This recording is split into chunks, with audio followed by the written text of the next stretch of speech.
Well, you parlayed your success into a lot of different areas and dabbling in the supplement industry. Why now? Like, why didn't you do supplements back in the 70s? Or were they just not available? Were you too focused on the bodybuilding and the acting?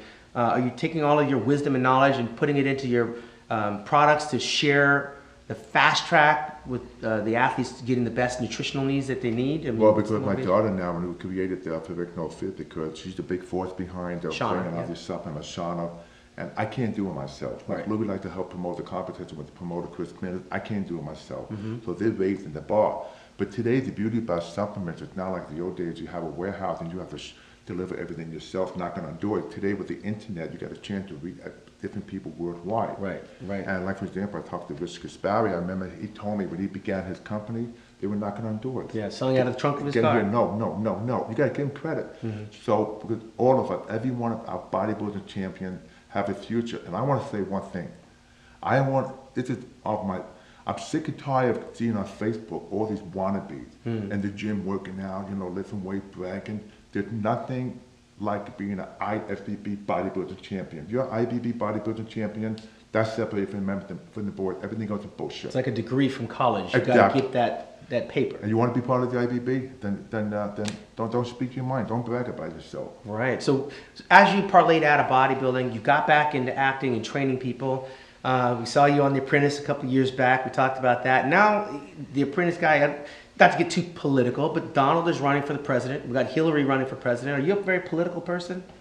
I don't really discuss politics. Myself being the deputy sheriff for 12 years, I'm concerned about homeland security. And when you get involved in politics, like, don't get me wrong, if I had $10 billion like Donald, I'd be living in Ireland somewhere. Yeah, forget the president stuff. Who wants that job? Yeah. I mean, Is it greed? Suit on and get beat up. But ego, the truth is, I think you got a good chance of saving our country. But the election right now, what's sad about the election, they're digging up so much dirty laundry. Nothing to do with anything. And like, for example, the other day with the woman, that's locker room talk. Yeah, it's locker room talk. Come on. Well, at the end of the day, one of those two are going to wind up being the president of the United States. And throughout your bodybuilding career, you saw many different situations going on in the world. I remember asking Larry Scott, 1965, he won the Olympia when I was born. We had Vietnam, we had draft, we had President Kennedy got shot 2 years prior, and 3 years later we had Martin Luther King get murdered. So many things going on around the world, and yet he was super focused and won the first Mr. Olympia championships. We now no longer have Joe Weider. We now no longer have Larry Scott, Sergio Oliva. The landscape is changing. Are we headed in the right direction? What do we have to do as a community to pick up the ball and keep it going in the direction that Joe Weider started? Okay, the answer to that, for example, today with Homeland Security, we talk about community policing, got the public to earn the trust. In the bodybuilding world, we need to stick together. All the IBB champions, like brothers, stick together, help each other, because we made the sport, we put the sport on the map. Why not use that to our advantage, also with our family, our kids? Like, for example, if you look in the movie business, how many actors you've seen that the kids were in the business? Yeah. Okay, so bodybuilding fitness, why not use that to your advantage? Like my son, my daughter, like your kids, the same thing, because you busted your ass for years, become the champion, right. But why not reap that harvest time? We need to help each other, support each other. Like my contest, like Samir's coming, you, like we got Chris Cormier, all these, they support me. Like, for example, 3 years ago when I gave a seminar, you guys did me a great favor. You showed up, Flex Wheeler showed up to me, like Jimmy Morris, support each other. To me, that brotherhood love. Right. That's only so many of us left. That's what we need to concentrate on. Coming together. So now moving forward, we got the Ferrigno Legacy Championships coming up October 29th and 30th in Palm Springs. It's third year. You've already mentioned in 2018 it's going to be even bigger at the Palm Springs Convention Center. Bigger sometimes isn't always better, but with a number of activities involved, strongman, arm wrestling, CrossFit, where else can we go in terms of inclusion? I already heard Rafael Santoja mentioned in Spain that we are going to get Olympic recognition at the Pan American Games, I believe it is, coming up in 2018.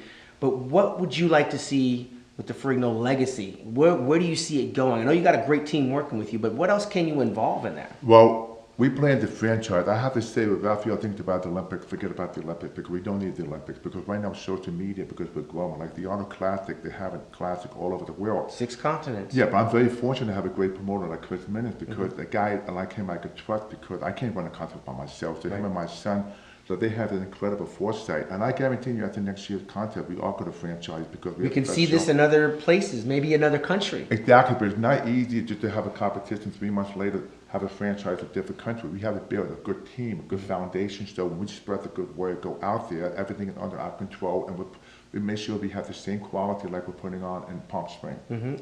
Eric Weeder said it best. He said his father, Ben Weeder, who passed away in 2008, was a missionary for the sport of bodybuilding. Do you find at your age, 67, 66? John, So, I'm 60 something? 64. 64! Oh, easy, okay. cool, easy. 64, you're still a young one. Are you a missionary now? Are you spreading the gospel when you go places? Because it all has to come back to bodybuilding in the conversation at the end of the day. Yeah, because a lot of time I do a lot of autograph signing, comic convention. People come up to me and say, I met you years ago, I've lost weight because you motivated me to change my life and everything.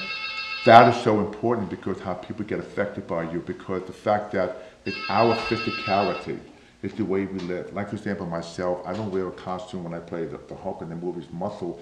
People see that you are by how you look. Right. Like for example, there are a lot of speakers out there. They come out, they speak, blah, blah, blah. But in real life, For somebody else. exactly.